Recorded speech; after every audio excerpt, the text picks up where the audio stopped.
ang mga kwento ng pag-ibig, kwento ng buhay, at kwento ng pag-asa dito sa Barangay Love Stories. Love Stories.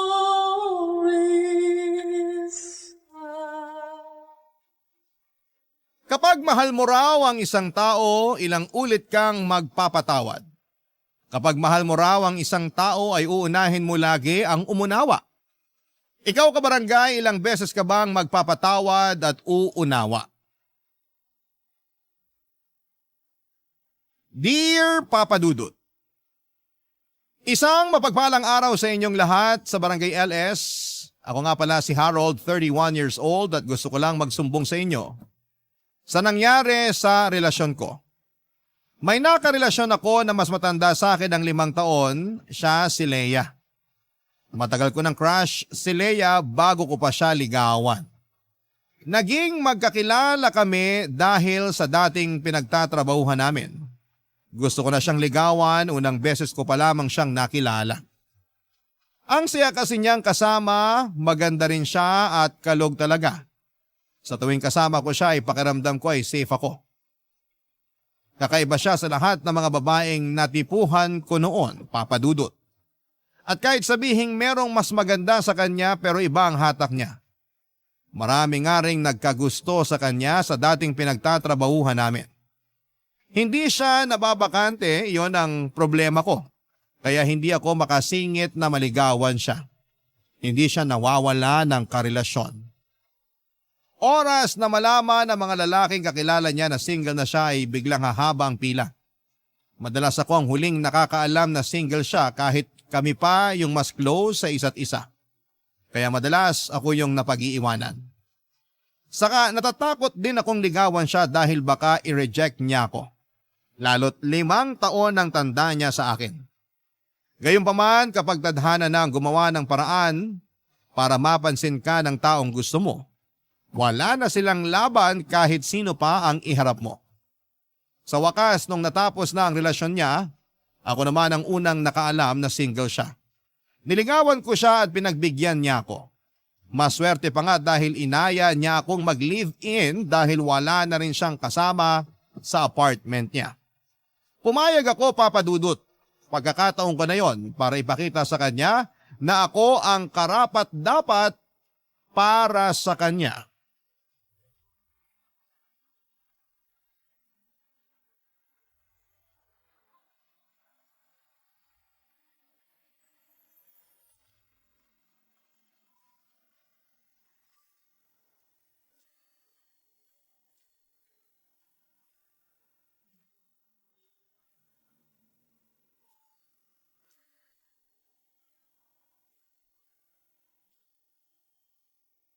Harold! Harold! Bakit, Leia? Ano yun? Kanina pa kita hinahanap. Ilang beses kitang tinatawagan sa messenger mo, hindi ka sumasagot. Nasa kwarto natin yung cellphone ko. Iniwan ko ron kasi binababad ko yung mga damit mo para mabilis ko na lang malaban mamaya pagkatapos kong mamalengke. Dapat kasi kahapon mo pa binabad yung damit ko eh. Ayan! Nagmamadali ka na naman sa mga gawaing bahay ngayon. Sorry na po. Kahapon kasi nilinisan ko yung kwarto natin. Isa pa yan. Dapat nung isang araw ka pa naglinis ng kwarto natin. Ilang beses ko nang sinabi sa'yo na hindi ko na gusto yung amoy ng kwarto. Pero hindi ka nakikinig. Sorry talaga. Pero ngayon malinis na. Nag-spray pa ako ng Fabcon sa kama natin para mabango. Sintu-sintu ka ba? Bakit ka nag-spray ng Fabcon sa kama? Paano kung mangati ako? Hindi na mauulit. Sinubukan ko lang naman. Gusto ko kasi yung amoy ng Fabcon. Parang laging galing laundry shop. Mabango. Hindi mo na naman ginagamit ang utak mo. Ginagamit lang ang Fabcon sa huling banlaw at hindi sa mga tuyong tela. Hindi na nga mauulit. Buti sinabi mo yan. Hindi ko rin naman alam. Palitan mo yung bedsheet at yung punda natin. Ha? Ngayon na! Lahat ng inisprayan mo ng Fabcon. Ayoko magpantal-pantal dahil sa katangahan mo. Masusunod, ma'am. Ma'am? Nangiinsulto ka ba? Uy, hindi ah. Ganyan lang ang tawag sa mga misis na mga under the saya na mister. Ay di nangiinsulto ka nga. Feeling mo inaabuso kita? Ha? Ganun ba yon? Wala akong sinabing ganun. Biro lang naman yun. Sige, hindi na mauulit. Dami mo talagang Inaayos ko naman po. Kahapon sabi ko wag mo lagyan ng okra yung pinakbit na pinaluto ko. Pero nilagyan mo pa rin. Alam mo namang ayoko ng okra. Hiniwalay ko naman yung okra bago ko hinain sa'yo. Gusto ko lang kasi ng okra sa pinakbit. Ako lang din naman ang kumain nun. Maski na! Inutos ko sa'yo na wag lagyan kasi ayoko ng okra. Hindi ka pa rin nakinig. Tinanggal mo nga yung okra bago ihain sa akin. Pero nai-imagine ko pa rin na may okra yon. Hindi nakakatuwa. Nakakawalang ganang kumain. Sa susunod, makikinig na talaga ako sa'yo. Huling beses na yun, nalalagyan ko ng okra yung pinakbit. Huwag ka rin magkakamaling bumili ng okra at itambak sa kusina, ha? Iahampas ko talaga yun sa mukha mo. Yes, boss! Boss! Joke lang po yun. Di ba sinabi ko wag mo akong bibiruin? Akala mo inaabuso kita? Okay, hindi na. Sorry. Hindi ka marunong makinig. Walang pumapasok sa utak mo. Aray, huwag ka namang manuntok. Sakit tuloy ng braso ko. Ikaw talaga, iba ka kung maglambing. Tumatawa ka pa? Nakuha mo pang magbiro? Akala mo nakikipagbiroan ako sa'yo? Ha? Aray, teka, tama na. Hindi na ako makakapaglaban ng damit mo kung mamamagatong braso ko sa kakasuntok mo. Baka putulin ko pa yung braso mo sa pangbubuisit mo. Aray, tama na, Leia. Tama na. Lagi mo na lang akong Please, ginagalit. tama na. Masakit na eh. Aray, Leia. Tapusin mo yung labada! Nakailang suntok si Leia sa akin sa braso at sikmura bago siya tumigil. Kung hindi siya napagod at kung hindi nanakit ang kanyang kamao, baka hindi niya ako tinigilan hanggat hindi niya ako nakikitang nagva-violet na ang aking balat. Nabigla ako doon, iyon ang unang beses na sinaktan niya ako. Dinaan ko na lamang sa biro pero nabigla talaga ako, Papa Dudut. Pagkatapos noon ay nagmadali na siyang lumabas ng bahay. Hindi nagpaalam kung saan siya pupunta. Galit pa rin siya. Siguro ay para magpakalma.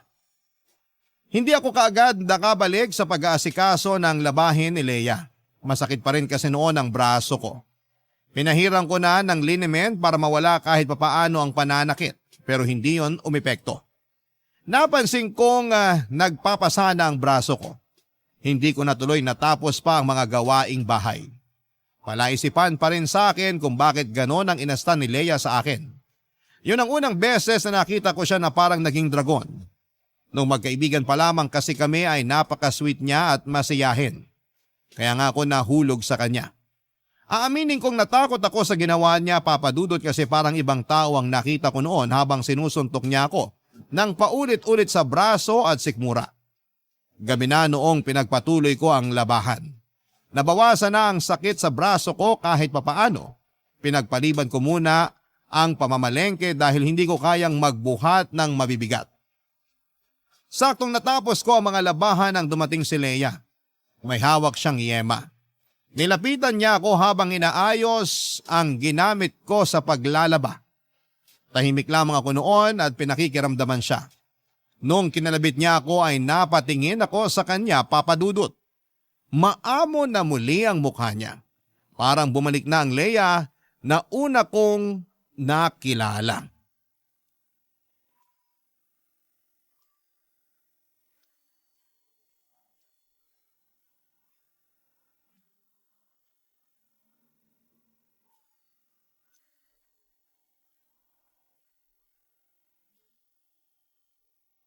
Kumain ka na ba? Hindi pa. Ikaw, Hindi pa rin. saan ka ba nagpunta kanina? Diyan lang sa tabi-tabi. Nagpawala ng galit. Sorry kung ginalit kita. Sorry din kung nasaktan kita. Pwede bang magbiro? Bakit? Gusto mo bang kumain ng pinakbet bukas? Ha? Kasi kulay talong na tong braso ko. Isaog na lang natin. Paborito mo ang talong, di ba? Huwag ka na magbiro ng ganyan. Nakonsensya na nga ako sa ginawa kong pananakit sa'yo eh. Ayos lang yun. At least ngayon, maamo ka na ulit. Saka nagsorry ka. Bihira kaya sa babae ang nagsusorry. Ang swerte ko naman. Sorry talaga ah. Nadala lang siguro ako ng emosyon ko. Tapos parating na rin ang dalaw ko kaya ayun. Okay lang yun. Hindi naman na masyadong masakit ang braso ko. Binabaran ko kanina ng yelo. Yun nga lang, hindi ako nakapamalengke kanina. Ayos lang ba? Ako na lang ang mamamalengke bukas. Mag-relax ka na lang dito. Sure ka? Pwede naman kitang samahan bukas. Hindi na. May kasalanan ako ngayon sa'yo kaya babawi na lang ako bukas. Ako nang bahala sa pamamalengke. Ako na rin ang magluluto. I-check mo ha. Baka aksidente kang makabili ng okra sa palengke. Naku, ayaw na kitang makitang magalit. Joke lang yun. Huwag kang magalit. Natroma ka na ata sa akin. Ni hindi mo na magawa magbiro. Kasi naman, kakatapos lang nung pananakit mo sa akin kanina. Pero bukas, okay na ako. Hindi na mauulit yung pananakit ko sa'yo, promise. Last na yun. Natuto na ako. Alam ko naman na nabigla ka lang talaga. Marami rin naman kasi akong kapalpakan na ginawa eh. Kaya gets kita. Kahit na. Mali pa rin ang manakit. Nakuha ko kasi to sa mga magulang ko eh. Hindi ko alam yan ah. Ano bang nangyari dati? Laging nagbubugbugan sina mama at papa noon. Nakikita namin magkakapatid yun. Tapos kapag mainit ang ulo ni mama kay papa, sa amin niya binubunton. Binubugbog kayo ng nanay niyo? Oo. Kaya nga tinakas kami ng lola ko sa kanya para iuwi sa probinsya. Nadyaryo pa nga kami dati. Kaya naman pala. Ang hirap ng pinagdaanan mo. Kaya siguro yung mga karelasyon ko dati, nanawa sa kakabugbog ko sa kanila. Kaya nila ako iniwan. Teka, binugbog mo rin mga ex mo? Kasi galit ako sa kanila. Kahit sa mga konting pagkakamali nila, nawawalan ako ng pasensya. Ang bilis uminit ng ulo ko. Ang bilis lang manakit ng kamay ko. Hindi ko rin alam yan. Pero sana, huli na tong pangbubugbog na ginawa mo sa akin ha. Kasi hindi to tama. Alam ko. Kaya nga nagsusorry ako ngayon. Aware na ako sa pagkakamali ko sa mga dating karelasyon ko. Hindi ko na yun uulitin sa'yo. Maswerte ako kung ganun nga. At maswerte ka dahil may peace offering ako sa'yo ngayon. Anong peace offering naman yan? Yema! Paborito ko to. Ito kasi madalas ang binibigay ni mama sa amin pag nagsusorry siya. Pagkatapos niya kaming bugbugin. Nilagay ni Leia ang yema sa palad ko at saka ako niyakap. Doon ay sinabayan niya ng iyak habang nagsusorry. Kahit ako ay nanghina sa iyak niya, papadudot. Nakaramdam ako ng awa sa kanya at hindi ko ma-imagine kung gaano kasakit ang pinagdaanan niya sa kamay ng mga magulang niya, lalo na sa kanyang ina. Hindi dapat sinasaktan ng bata. Mabilis ko lang napatawad si Leia at pagkatapos noon ay nanumbalik na muli ang masaya naming relasyon. Umorder na lamang siya ng dinner namin at sabay namin yung kinain habang nanonood ng TV. Hindi ko pa rin kinakain ang yemang binigay niya at gusto ko lang kasing merong paalala na kailangan kong protektahan si Leia mula sa trauma niya. Pero pinilit niya akong kainin yon sa palambing na paraan. At kinain ko naman. Nakita kong masaya siya nung ginawa ko yon at hinalikan ko siya. Naging okay na talaga ang lahat. Kabaliktaran sa nakalakhang pamilya ni Leia ay masaya at mapagmahalang pamilyang nakagisnan ko, papadudot. Wala akong naging problema sa pagpapalaki at pag-aaruga sa akin ng mga magulang ko. Sa mga magulang ko rin natutunan kung paano ang tamang pagmamahal. Bata pa lamang ako, ang expressive na nila sa mga nararamdaman nila para sa isa't isa. Lagi naming nakikitang magkakapatid na magkayakap at nagsasabihan ng I love you sa isa't isang mga magulang ko. Pinakita nila yon sa amin para malaman namin sa murang edad na dapat ay ganon ang trato kapag nakahanap ka ng taong mamahalin. Nakita ko rin sa mga magulang ko kung paano nila suportahan ang isa't isa, papadudot, kahit may mga pagkakaiba sila at may mga pagsubok na pinagdaraanan. Kaya yun ang plano kong gayahin sa relasyon namin ni Leia. Ipapakita ko sa kanya kung paano ang tamang pagmamahal para tuluyan na niyang makalimutan ang kanyang masalimuot at nakakatakot na nakaraan noong bata pa lamang siya. Barangay Love Stories. Barangay Love Stories. Sa pagdaan ng mga araw, linggo at buwan ay hindi na naulit pa ang pananakit ni Leia sa akin. Marunong na siyang magpigil, Papa Dudut. Nasiyahan ako roon lalo't binibida niya yon ang pinakamatagal na hindi siya nanakit ng karelasyon. Siyempre proud ako dahil nakatulong ako doon. Lagi ko kasing sinusunod ang mga sinasabi niya para hindi na siya magalit pa. Natuto na akong makinig ng mabuti. Aminado kasi ako noon na minsan o madalas ay hindi ako masyadong nakikinig lalo na kapag marami akong ibang iniisip. Pero dahil nga sa huling engkwentro namin ni Leia, natuto na ako doon, Papa Dudut. Alam kong kailangan ko lamang siyang pakinggan para hindi na maulit yon. Saka lagi ko siyang sinasabihan ng mga magagandang bagay tungkol sa kanya at feeling ko ay nakaapekto yon. Turo kasi ni nanay sa akin, lagi ko raw purihin ang mga babae sa mga magagandang nakikita ko sa kanila. Nakagaganda raw yon ang mood ng babae lalo kung galing mismo sa puso ko. Yon ang tinandaan ko at yon ang ginawa ko. Nakatulong naman. Lagi nang masaya si Leia at parang nagbago ang aura niya. Mabilis nang nalumipas sa mga araw at sumapit na ang unang Pasko na magkasama kaming dalawa, Papa Dudut. Sa apartment lamang kami nag-celebrate ng Pasko para makatipid. Nagluto ako ng lumpia, spaghetti, chicken wings at macaroni salad. Nakalatag na yon sa mesa bago pa sumapit ang Noche Buena. Habang hinihintay na mag-alas 12 ng hating gabi, tinawagan ko ang mga magulang at kapatid ko para batiin sila ng Merry Christmas. Yun ang unang beses na hindi ko sila makakasama sa Pasko at aaminin kong medyo nakakaramdam ako noon ng lungkot. Natagalan nga ang usapan namin sa telepono dahil pinakita pala nila lahat ng handa nila at napakwento pa si nanay tungkol kay tatay. Hindi ko na malaya na hinahanap na pala ako ni Leia, Papa Dudut.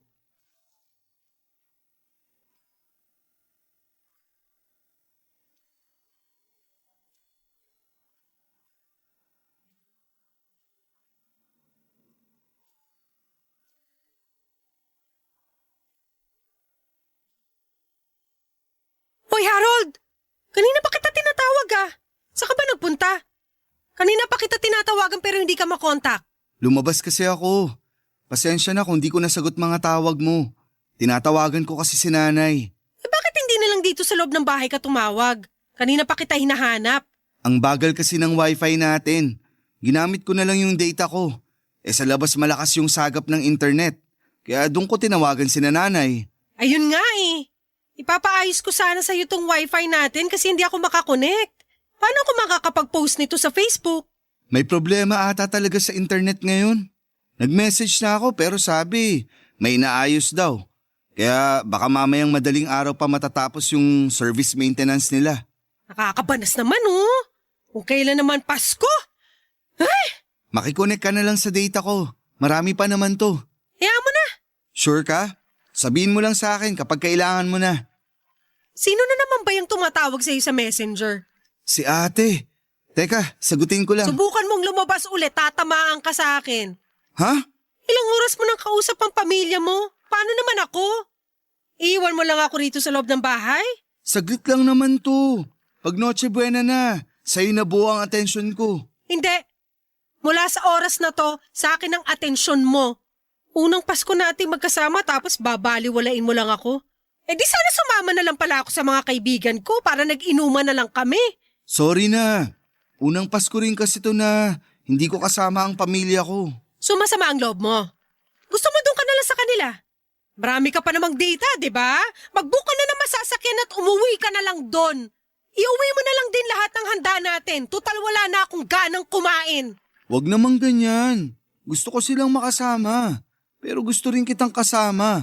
Sino bang mas gusto mo makasama sa amin ng pamilya mo? Andito ako ngayon, so malamang ikaw. Pero panay naman ang kontak mo sa pamilya mo. Parang nagsisisi ka na magpapasko kang kasama ako. Hindi excited nga ako kasi ito ang unang Pasko natin na magkarelasyon. Huwag ka na magalit. Sige, bukas ko na lang kakausapin si ate. Nakakainis ka kasi. Imbis na mag-focus ka na lang sa akin. Hindi na po. Sa'yo na ang focus ko ngayon. Ano bang gusto mong gawin? Gusto ko, patayin mo yung cellphone mo para hindi na makatawag at makaistorbo sa iyong pamilya mo. O sige po, walang problema. Oh, ayan ha. Pinatay ko na. Kakainis ka. Sorry na po. Buo na ang atensyon ko sa'yo ngayon. Hindi na nga ako masaya sa mga niluto mong handa tapos bibusitin mo pa ako sa pagtawag mo sa pamilya mo. Ano bang problema sa niluto ko? Ang alat at ang sagi na lumpiang Shanghai. Yung spaghetti, mas anemic pa kaysa sa akin. Yung macaroni, in-overcook mo. Ha? Alam ko, sakto lang yung pagkakaluto ko. Baka nanginan lang masyado. Hinayaan ko kasi nakabukas yung mga bintana. Puro ka talaga kapalpakan. Paskong Pasko pero umiinit ang ulo ko sa'yo. Wala pa namang 12:00. Mareremedyohan ko pa yan. Teka. Ang laki mong palpak! Palpak ka! Aray, Leia! Awat na! Huwag mo naman akong tadyakan! Aray! Maligayang Pasko sa'yo at sa kapalpakan mo!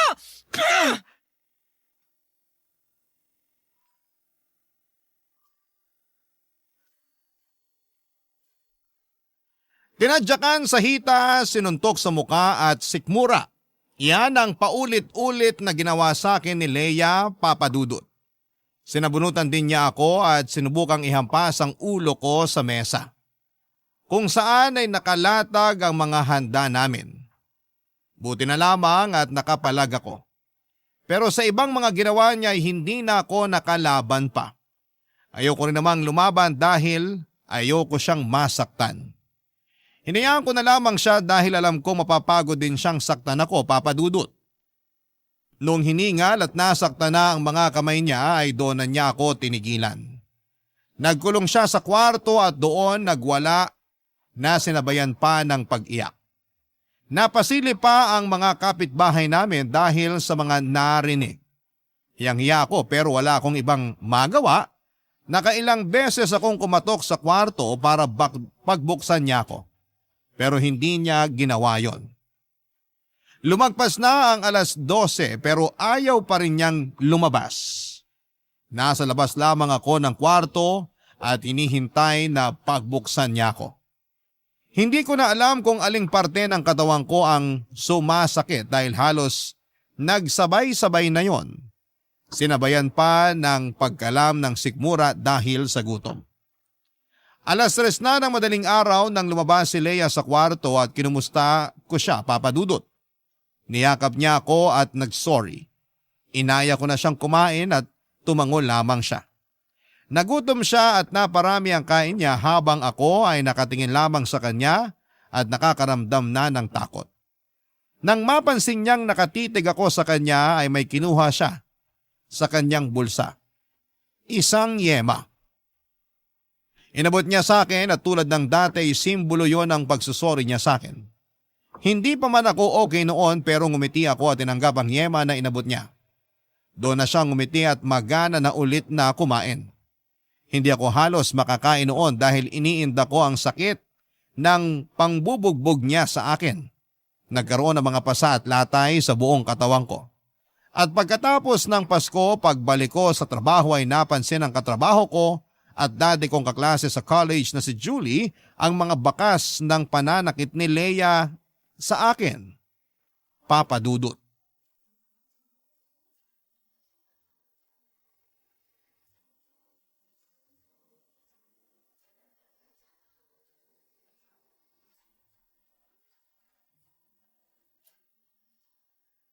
Uy, Harold. Ayos ka lang? Oo naman. Merry Christmas pala. Naging merry ba talaga ang Christmas mo? Anong ibig mong sabihin? Ang fresh pa kasi ng mga galos mo. Halatang nung Noche Buena lang naganap yan. Wala to. Natalsikan lang ako ng mantika nung nagpiprito ako ng chicken wings at lumpia. Napalakas yung apoy. Naparami yung mantika. Nakwento ko ba sa'yo dati na binubugbog ako ng ex-husband ko? Ha? Talaga? Wala kang naikikwento tungkol dyan. Kaya alam kong nagsisinungaling ka. Hindi kita hinuhusgahan ha. Kasi dati, takot din akong aminin yung totoo. Sinusubukan ko pa ngang protektahan ng ex-husband ko. Ayos lang naman kasi ako. Yan din ang sinabi ko. Pero alam ko sa loob-loob ko, hindi ako okay. Ano bang gusto mong sabihin ko? Sinasaktan ka ba ni Leia? Hindi to magagawa sa akin ni Leia. Gusto mo talagang isipin ko na mantika ang nanakit sa'yo?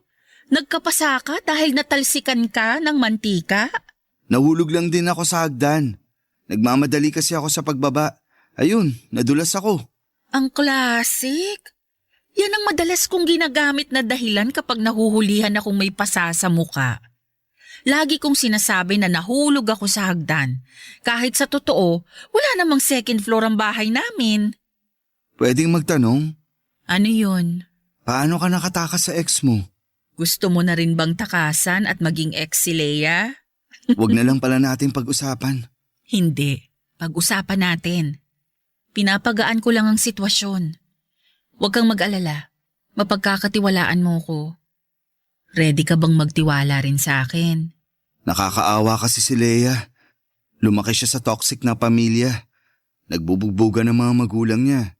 Tapos, binubugbog din siya ng nanay niya. Kawawa naman talaga. Pero hindi sapat na dahilan yun para gawin niya rin sa'yo kung anong naranasan niya sa pamilya niya. Gets mo ba? Mahirap sigurong pigilan lalo kung hindi pa siya okay mula sa trauma niya. At responsibilidad niya ang sarili niya para maghilom sa trauma na yon. Hindi yung ipapasa niya sa'yo kung ano man ang nakasanayan niya noon. Alam ko naman. Akala ko kasi hindi na niya uulitin yung pananakit niya sa akin. So hindi ito ang unang beses na sinaktan ka niya?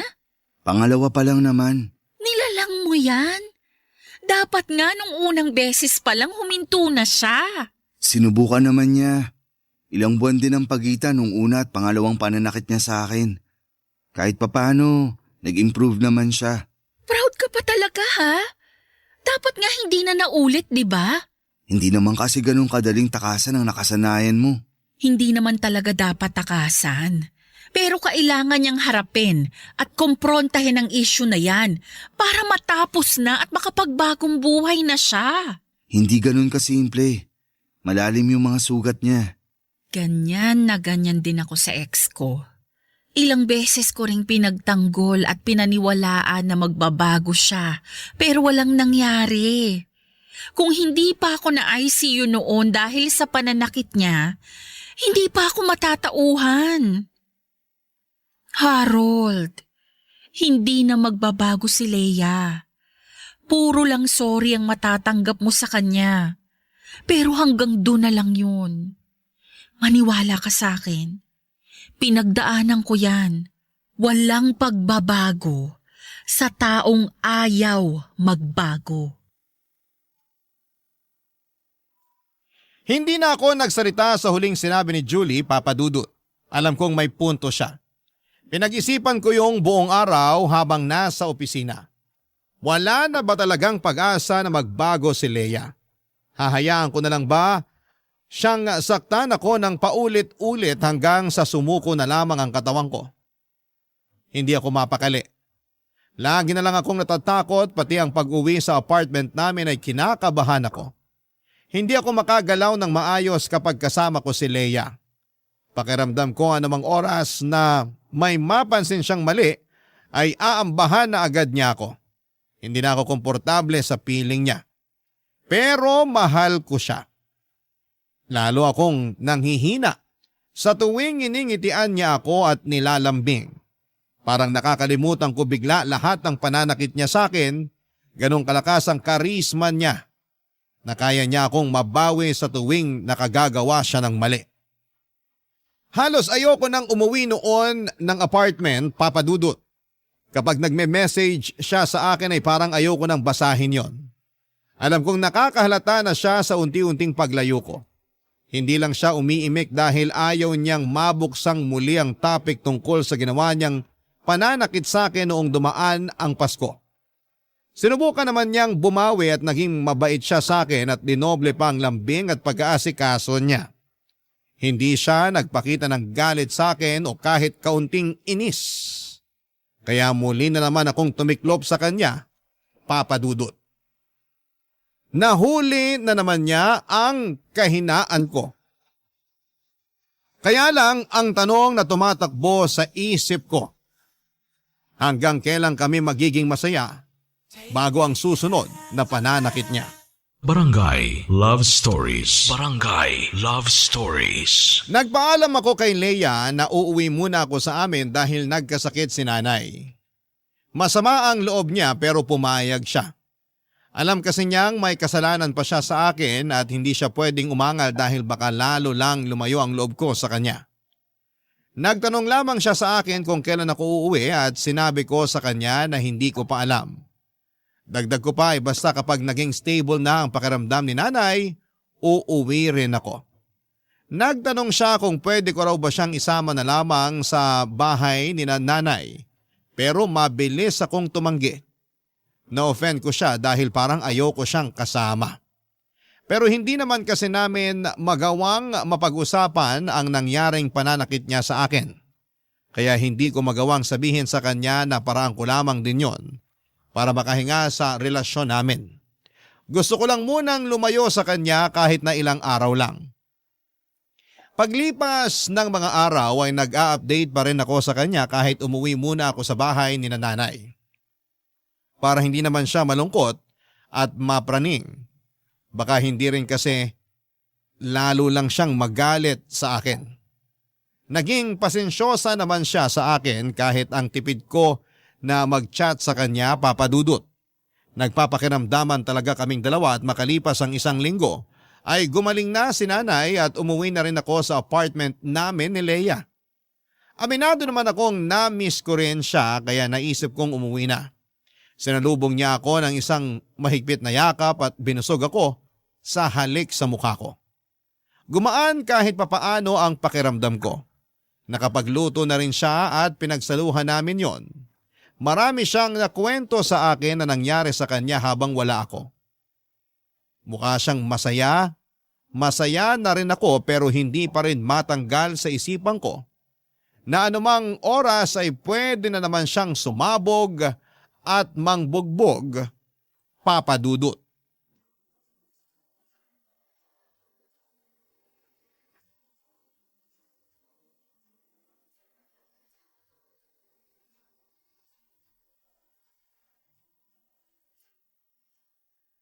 Mabuti umuwi ka na. Para ako mababaliw dito sa bahay mag-isa. Nasanay na ako na lagi kang kasama. Nakakalungkot pala kapag wala ka. Namiss kita. Namiss din naman kita. Kung hindi naman kasi nagkasakit si nanay, hindi na naman ako uuwi ron. Okay na yon. Ang importante, andito ka na. Labas tayo mamaya. Okay lang? Kape tayo ron sa katabi nating coffee shop. Libre ko. Date natin yun ah. Dito na lang tayo sa apartment. Marami pa naman tayong kape na pwedeng i-brew dito. Saka, para ma-relax tayo habang nanonood ng TV. Saka mukhang uulan eh. Okay. Pero siguro nga mas maganda kung... Sige, doon na lang tayo magkape. Maganda nga rin na umulan para bumagay sa kape natin. Sure ka ba? Oo naman, kahit basta ikaw. Nanginginig pa. Gusto ko kasing matry ulit yung Spanish latte nila. Last week ko pa gustong subukan pero gusto ko sana kasama ka pag hihigop ako nun eh. Sige, pahinga lang tayo ng konti. Magpababa lang ng kinain. Naparami yung kain ko sa niluto mong gata. Ang sarap. Okay. Bakit ka malungkot? May nasabi ba ako? Sorry kung ano man yun, hindi ko talaga sinasadya. Huwag kang magagalit, please. Gusto ko na kasing magkape para makapag-relax na ako. Sige, tara na. Okay na ako. Teka lang, Harold. May ginawa ba ako mali? Ano yun? Basta hindi ko sinasadya. Ano ba nangyayari sa'yo? May mali ba sa nangyayari sa akin? Sabihin mo lang, aayusin ko. Huwag kang magagalit, please. Ayoko magalit ka. Hindi naman kasi ako galit. Nag-worry lang ako sa'yo. Huwag kang mag-worry para hindi ka na magalit. Ayos lang ako. Ayos lang talaga. Tara na, kape tayo. Mag-usap tayo. Galit ka ba? Bakit palagi mong sinasabi na galit ako? Gusto ko lang malaman para alam ko kung anong gagawin ko. Natatakot ka na ba talaga sa akin? Hindi ah. Ayoko lang na nagagalit ka. Dahil ba to sa nangyari nung Noche Buena? Huwag na nating iwasang pag-usapan yon, Harold. Alam ko namang dumistansya ka na sa akin mula nung binugbog kita nung Noche Buena. Hindi naman ako manhid. Ayos na yun. Hayaan mo na. Last year pa yun. Pero hanggang ngayon bit-bit natin yun. Hindi tayo makakapag-move on hanggat hindi natin pinag-uusapang dalawa yun. Ang totoo, natatakot ako sa iyo, Leia. Araw-araw. Lagi akong kinakabahan sa tuwing nakikita kita kasi baka may mapansin kang mali sa akin tapos magagalit ka. Tapos mananakit ka. Hindi ko na kasi kaya yun. Nakakatakot.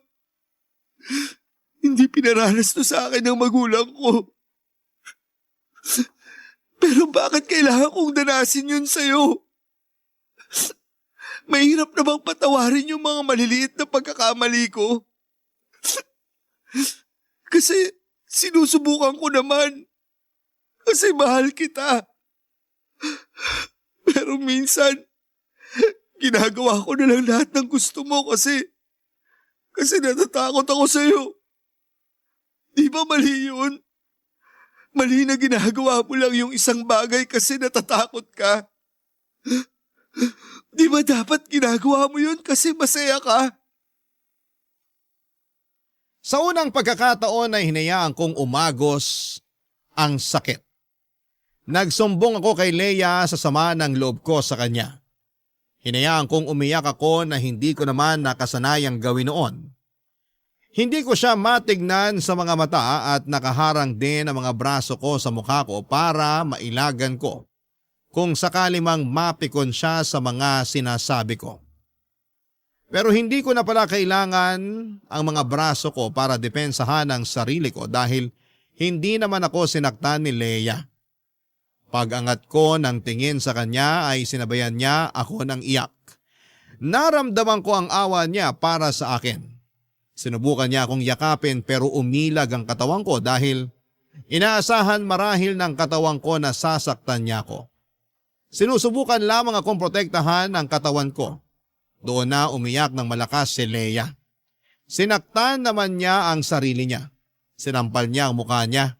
Sinabunutan ang buhok niya at pinigilan ko siya at doon ay bigla siyang nanghina at niyakap ako.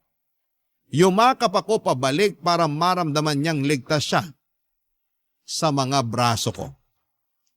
Nung humupa na ang emosyon namin ay doon na kami nakapag-usap ng kalmado.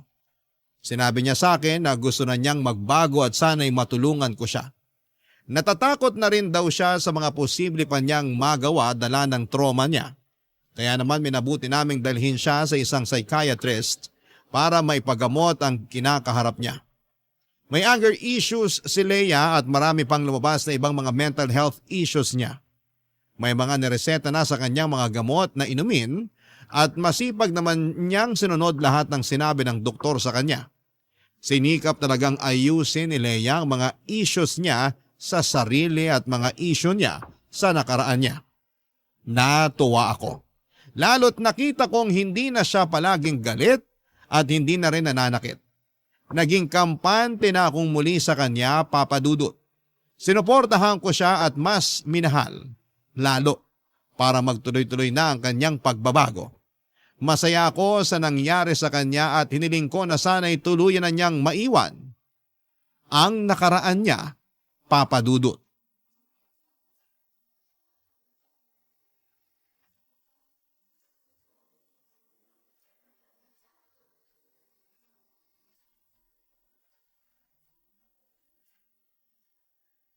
Napagod ako sa paglalakad natin kanina. Ginutom ako bigla. Ako rin. Feeling ko kaya nating umubos ng 2 rice cooker. Laman ng rice cooker o mismong rice cooker ang kakainin natin? Isama mo na yung cord ng rice cooker. Kaya ko yun ngatain. Teka, magsasayang na ako. Umupo ka muna. Mamili ka na ng mapapanood natin. Okay lang ba sa'yo na initin ko na lang yung natirang ulam kagabi? Oo, ayos lang. Bago mapanis. Para di masayang. Pakigawa na rin ako ng sausawan ha. Toyo na may maraming kalamansi at dinurog na siling labuyo. Love you! Harold, sa weekend ba okay lang kung pumunta tayo ng Zambales? Gusto ko kasi magdagat. Nako, hindi ako pwede sa weekend. Pupunta kami ni nanay sa Quezon. Gusto raw niyang mamasyal dun sa mga pinsan niya. Ah, ganun ba? Hindi ba pwedeng sa ibang weekend na lang kayo pumunta ng Quezon ng nanay mo? Kasi last weekend kayo rin na magkasama na namasyal sa Pampanga. Baka naman pwedeng itong weekend ako naman ang kasama mo. Ako naman ang ipasyal mo. Negative. Nakahanda na si nanay na pumunta ng Quezon. Nakaimpake na nga rin. Excited na talaga siyang makipag-meet and greet sa mga pinsan niya. Ah, ganun? Bawi na lang ako sa'yo sa susunod ha. Promise, babawi ako. Huwag ka nang bumawi. Magsama na lang kayo ng nanay mo. Alam mo kung ano pa yung magandang bonding nyo? Bumalik ka sa matres niya at magstay ka doon ng 9 months. Leia, teka. May mali ba sa pagsama ko sa nanay ko? Wala! Ayos nga yun Patunayan mo sa akin na isa kang mama's boy. Gusto ko lang namang pagbigyan si nanay. Bihira ko na rin siya kung makasama. Matanda na rin siya. At gusto ko namang makasama siya bago, alam mo na. Bihira makasama? 2 weekend na kayo magkasama. Ano pang bihira ron? Palagi rin naman tayong magkasama, di ba? Andito ako lagi sa apartment kasama mo. Magkatabi lagi tayo matulog. 2 araw lang naman ang nilalaan ko para kay nanay at sa pamilya ko. Sana maging okay sa'yo yun. Hindi okay sa akin. Napapabayaan mo na ako. Alam mo na hindi totoo yan. Leia, makinig ka. Ano pa? Huwag mo akong hawakan! Leia, kumalma ka. Sabi nang huwag mo akong hawakan Leia, sandali. Huwag mo na akong saktahan. Napag-usapan na natin to. Hindi ka naman hanakit, di ba? Pinabayaan mo ako! Galit ako sa'yo! Dapat ka nang masaktan! Aray! Teka, Leia. Humiha ka ng malalim. Hinga lang, Leia. Akala ko ako na lagi ang uunahin mo! Wala manakit. Pero hindi pala! Please. Hindi ka marunong tumapad ng pangako! Sinungaling! Katulad ka rin ng mga magulang ko! Nasasaktan na ako, Leia. Please naman. Kang babangon dyan sa sahig kung ayaw mo makatikim palalo ng sakit! Saktan mo lang ako. Sige. Para mailabas mo na lahat ng galit mo. Talaga! Ano, kaya mo pa? Ha? Gusto mo palang nasasaktan ka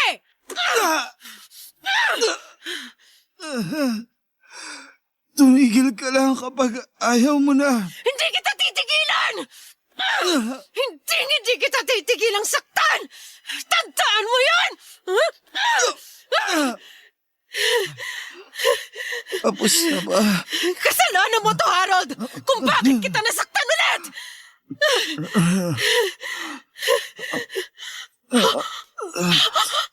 Sorry! I'm sorry! Hindi ko sinasadya! Teka, kukunin ko yung yema sa ref, ha? Diyan ka lang sa sahig! Huwag kang babangon! Kakain ka ng yema! Sandali!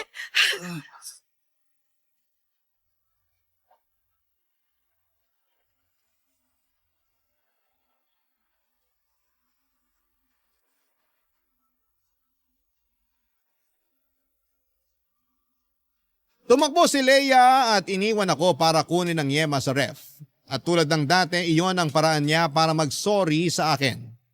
Habang nasa kusina si Leia ay sinikap kong makatayo. Nilakad ko ng paika-ika ang daan papunta sa pintuan. Lumabas ako ng bahay at tinayaan kong nakabukas ang pintuan at saktong may dumaang taxi at agad ko yung pinara. Nagpahatid ako kina nanay at nabahala ang taxi driver sa akin dahil dumudugo ang ilong at labi ko. Nanlalabo na rin ang paningin ko dahil namumula na ang mga mata ko dahil sa paulit-ulit na pagsuntok ni Leia sa akin. Nagsabi ang taxi driver na ihahatid na lamang niya ako sa ospital pero pinigilan ko siya. Gusto ko na lamang makauwi kina nanay. Habang nasa biyahe ay napaiyak na lamang ako. Hindi dahil sa sakit ng pangbubugbog ni Leia sa akin, kundi dahil sa kasalanan ko. mula sa kanya. Nakatakas na ako, Papa Dudut, tulad ng pagtakas ni Julie sa kanyang dating asawa. Totoo pala ang sinabi niya. Hindi na magbabago ang mga katulad ni Leia. Maswerte akong nakayanan ko pang maglakad paalis sa apartment namin ni Leia. Hindi kagaya ni Julie na hindi na nakalakad paalis sa bahay nila ng dating asawa niya at tanging ambulansya na lamang ang nagtakbo sa kanya papunta sa ospital. Pagkarating ko sa bahay, sinalubong ako ni nanay. Panayang iyak niya sa nadatnan sa akin. Hindi siya nagtanong pero niyakap niya ako at sinabing hindi na siya papayag na mangyari ulit sa akin yon. Nakauwi na ako. Nakauwi na ako mula sa mga taong totoong nagmamahal sa akin. Sa ngayon naman, Papa Dudut, ay naghilom na ang mga pasako sa katawan pero patuloy pa rin akong naghihilom mula sa trauma na inabot ko mula kay Leia.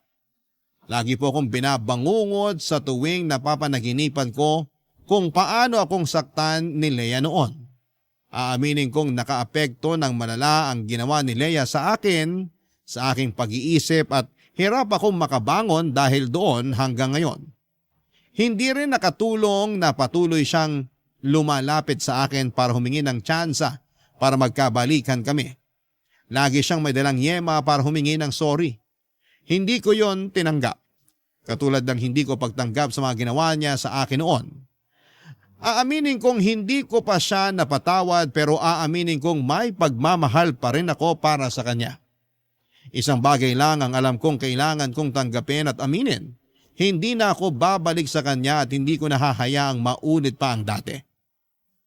Hanggang dito na lamang po ang kwento tungkol sa bahaging ito ng buhay ko at sana'y nakapagbigay ako sa inyo ng aral kung sakali mang may mga kabarangay na parehas ko ang pinagdadaanan.